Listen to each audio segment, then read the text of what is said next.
Hey everyone, welcome to Refurb Wednesdays. My name's Nic Clark, and today we've just picked up the keys for this 2-bedroom mid-terrace property that we're just about to refurb. Now, I'm going to be showing you around here and what we're actually going to be doing it, so make sure that you've hit that subscribe button if you haven't, and hit that like button if you love this video as well. Let's jump into this week's Refurb Wednesday and see exactly what this property needs.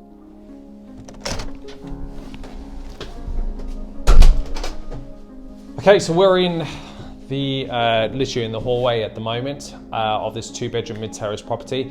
Now this property, we've just literally picked the keys up. As I said before, it needs not actually a lot of work to do into it, so the strategy that we are going to be doing it is going to be a social housing, so therefore we don't actually need to do a massive refurb on it. The key thing is, what's your strategy, and then doing the refurb towards what the demand is for the market and the strategy that you're executing. Now, if I was supplying a property to, say, a professional housing, a refurb would be completely different to how we do our buy-to-lets. Then say for social housing to a professional. Let's jump into the first front room and see what actually needs doing in here. Okay, so we're in the first room, which is the front of the property. This is just simply going to be a living room. We've got the gas meter just down there, and obviously the entrance there as well. So this, as I said, is going to be a buy-to-let, so simply it's going to be redecoration. The decoration is not that bad. We're going to be keeping the flooring in here, so it's actually laminate flooring. It's something that we'd recommend to our landlords. Is just simply, if the flooring's really good, when it's laminate flooring in a social housing, just leave it. It's something that you can replace at a later date, and that could be a maintenance expense rather than just say an investment expense. Okay, so I don't know if you guys know about it, but if anything that you spend on maintenance wise, that's obviously a tax deductible expense. But if you are buying your property initially, that's an investment expense, and that sits on your balance sheet rather than a tax liability from there. But pretty much not much really going to be done in there. We'll paint over this, but to be fair, looking at it now, it looks pretty good. We'll go over the finer details with the builder. We've already got a quote for this, so we're already happy with it. There's just not much that needs doing. It's just pretty much a spruce up. What we are going to be doing is we are going to be needing to replace the electrics in here because it's just not up to par with today's standards. Let's jump into the rear of the property and have a look what's going on there. Okay, so we're in the rear of the property now. This is a 2-up, 2-down mid-terrace property. So the layouts are pretty much the same in majority of mid-terrace 2-up, 2-down properties. So it's actually pretty good condition in here. It's actually not too bad. So with regards to the social housing, we can afford to buy property that don't need a lot of work doing in the actual properties, especially for the rents that you're getting as well.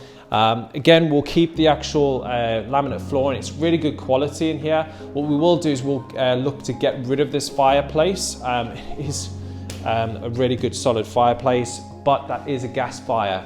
So for maintenance issues down the line, you'd have to get that gas tested. It's an extra expense, especially on your buy-to-lets. You want to keep them as minimal as possible. So we'll take that out, and we'll just obviously plaster over that as well. So nothing will be left from there. But as for here, it's just going to be simply just decoration. Let's jump into the kitchen and have a look what's going on there.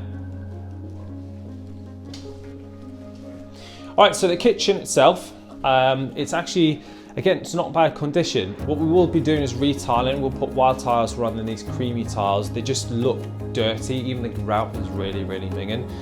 So we'll knock them off, we'll re-grout, and we'll put new worktops on.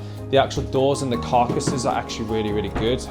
So we'll actually keep the doors and the carcasses, but we'll change the countertops on here.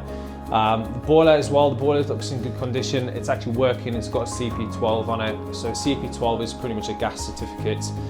So obviously we don't need to kind of worry about that when it comes to that it's not working or is it working. We know it's working, which is great, okay? But as from here, there is a bit of a leak outside here at the top there. Now, we'll go outside in a second and we'll actually show you the reason why that is, okay, and what there is a issue with the leak from there. Now, it's not damp. Again, damp only rises to 1.5 meters, but that is water penetration from external, and I'll show you exactly where it is. Let's go have a look now.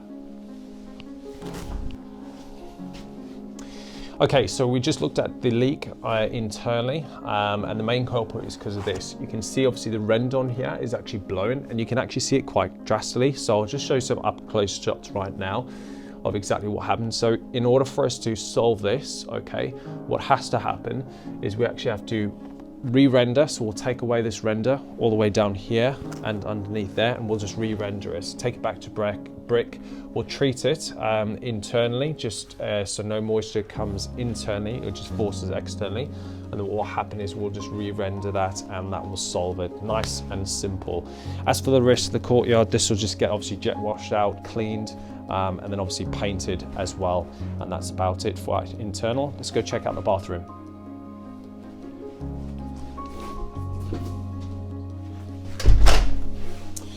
Okay, so we're in the bathroom. This is the rear of the property. It's pretty typical on a mid-terrace property in the UK that the bathroom's off the kitchen on the lower ground. The key thing is just have a look what's happening in the area, what's replicated on most properties. Typically, sometimes this is an extension that's been happened at the rear of the property, and sometimes the bathroom's at the top. It's just a matter of just finding out what's happening in your local market. This is typical for this area. And the bathroom is actually really good condition. It doesn't need a lot doing, especially for the strategy that we're doing, which is good. We'll probably change the paneling, just bring it up a bit more update, decorating here. So there'll be decoration throughout the whole property. But let's go to have a look at what's happening upstairs.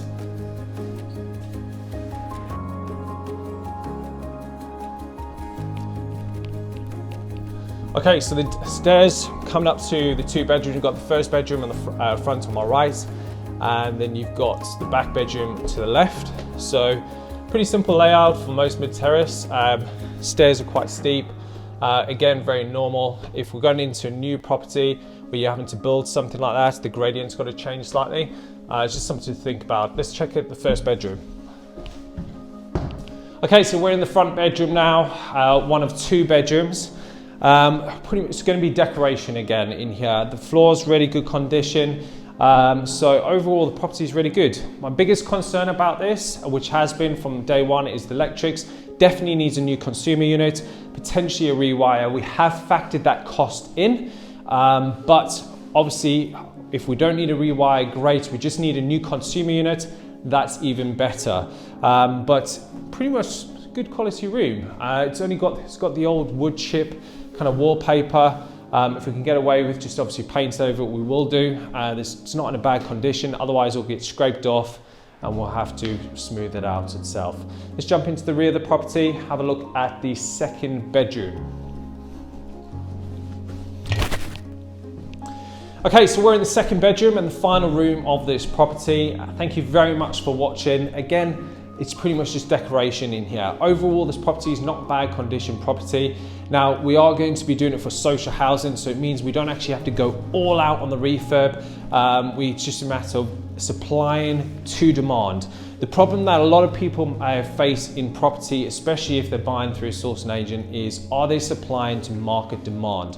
What is the strategy that you're doing? What is the demand for the market for the types of properties and the types of kitchens that you put in, the types of bathrooms you're putting in for the actual strategy? I'm going to put a different kitchen and bathroom if I'm going for a professional market like we do for our HMOs. If you want to check that out, just go check out our HMOs and what we've done, than say a social housing, for instance. So if you guys actually want to actually replace your income one property at a time so you can redefine your retirement, and simply head over to jenicproperty.com where you can book in a free call with one of our team and we can help you start profiting from UK property so you can have minimal time involvement.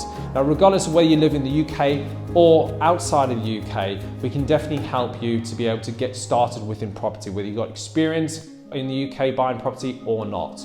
Otherwise, head to Property with Nic Clark on either Instagram, Facebook, or LinkedIn, and I'd love to actually chat to you guys if you've got any questions or anything like that, and put out some comments down below. What content do you actually want to see us do a little bit more of? Do you want us to go a little bit more detailed on the refurbs? And I'd love to actually hear that from you. Thanks very much for watching. Don't forget to subscribe, hit that like button if you love this video, and I shall see you on next week's Refurb Wednesdays.